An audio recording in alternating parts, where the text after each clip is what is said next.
we've just come out of a weekend when there's been 2 Buddha days here in Pattaya. If you don't know what a Buddha day is, it's basically a day where, by law, it's considered to be a holy day and you're not allowed to sell alcohol. And, hey, guess what? We live in a Buddhist country, so I've got no problems with that.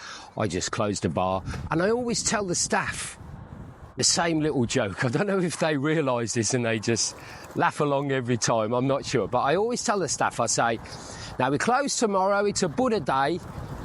Make sure that you go to the temple and pray.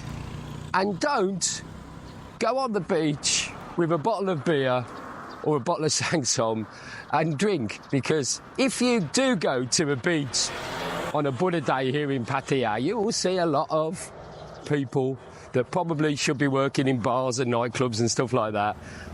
Somehow they've managed to get a bottle of beer because it's not on sale in the shops, and they're all drinking and having fun like Thai people do. And I always say that every year and they always laugh, and I don't know. But anyway, so on Sunday I was driving around on my own looking to get something to eat, and I passed a temple and I thought, you know what, I'm always telling the staff, make sure you go to the temple and pray. I'm going to actually go to the temple. Now, I'm not particularly religious, but I'm just going to go there and sit there. Like, I actually quite enjoy doing that sometimes. Going to real temples. There are a lot of, not fake temples by any way, but certainly temples that are kind of aimed towards tourists in this area. But there are some real working temples where there are lots of monks, and it's, you know, a genuine kind of rural temple experience. And I just went into one of these that I passed, drove in. There was nobody there at all.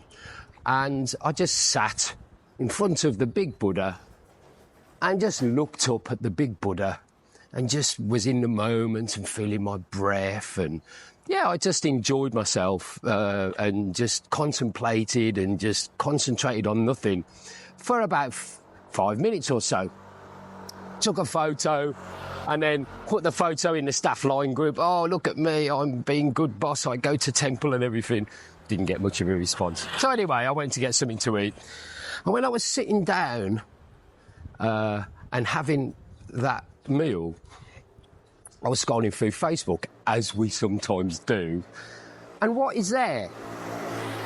It's an advert for a really, really niche product that I really wanted, second-hand for sale as a job lot, within a job lot, and it was really, really cheap. I don't know if you've noticed that I'm doing a lot of live streaming from Pattaya recently, and I'm not stuck in the bar, just piece the camera answering questions. But I'm actually going around. Sometimes I'm on my motorbike and then I'll stop and I'll walk around and I'll show people what's going on.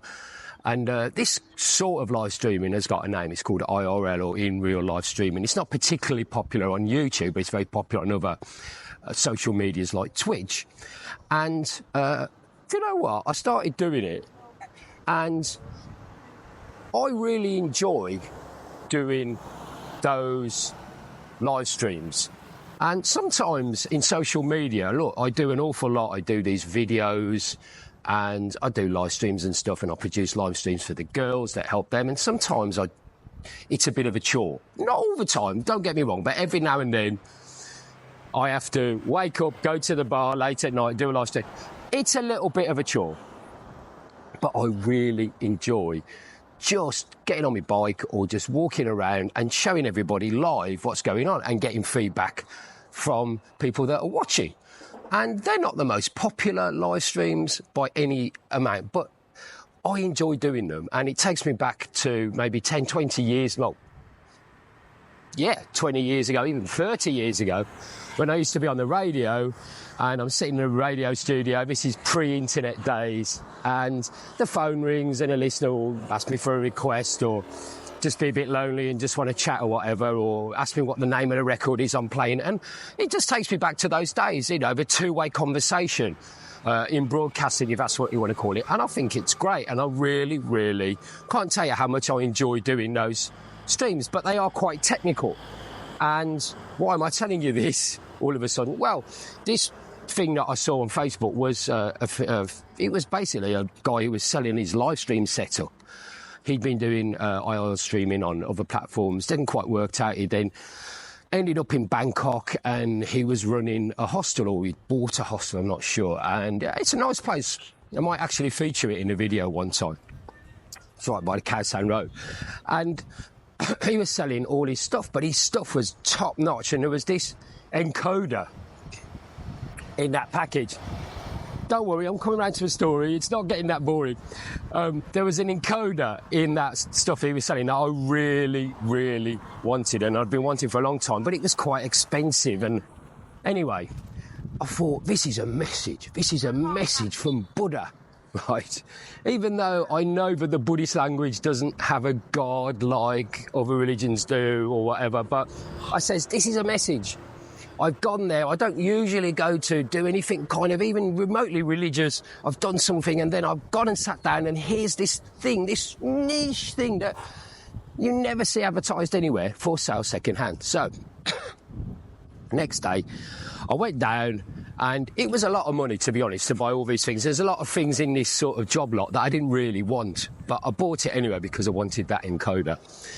And coming back after I bought it in Bangkok, and I'm feeling on top of the world. I'm finally going to be able to use this encoder. I couldn't wait to get my hands on it. It's going to be great. I feel fantastic. And isn't YouTube amazing? That night, I'm sitting in the bar, and I get an email come in. I'm talking to a customer, actually, and the email tells me that the live stream that I've done the night before has been removed by YouTube because they said that it contained sexual content, and they weren't happy about it. And it was just like, oh, YouTube gave me a strike for that. And what a strike means is that you've broken YouTube's terms and conditions. They think it's quite serious, and that you're allowed to have 3 strikes, kind of a 3 strikes and you're out. You get a second strike, it's very, very serious. The third strike, and they just take away your channel and it's gone. They also said that they're taking away the monetization from that particular video as well. They said that the strike would run out after 90 days if I completed an online course, which would educate me a little bit about the reasons why I'd got the strike, and to hopefully sort of educate me and make sure that I didn't do it again and clean up the channel. And it's like this. There are so many people that would receive an email like that and kind of freak out. And you probably clicked on this video thinking, oh, Egg's got a strike against YouTube, he's going to slag off YouTube and he's going to be angry and say how unfair it is and everything. And I'm going to say this, right? It's a fair cop, right? People think that platforms like YouTube, Facebook, and other social media platforms, they're some kind of public utility. They're not. They're private companies. They're private companies there to make money. And they're also mainly based in America. And America is, I don't know if this is news to you, a very litigious country. And they have strict rules that they have to follow. And that's how they do it. And they also pay for themselves for advertising. Do you know how expensive it is to host things like this video? This video, I'm recording it in 4K. I'm then probably going to be 10, 15 minutes long. I'm going to host it on their servers, and it's going to get played a few thousand times, hopefully. Do you know how expensive it is to do that? It is incredibly expensive.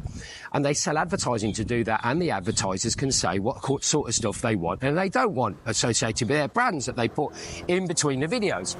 And I get that, and it's fine.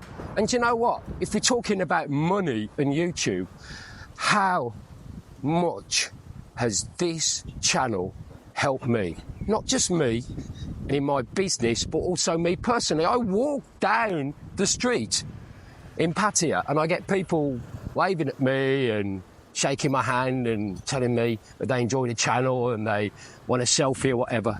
Me, I mean, I'm just some bloke who's got a bar. Seriously, I think it's incredible every time it happens.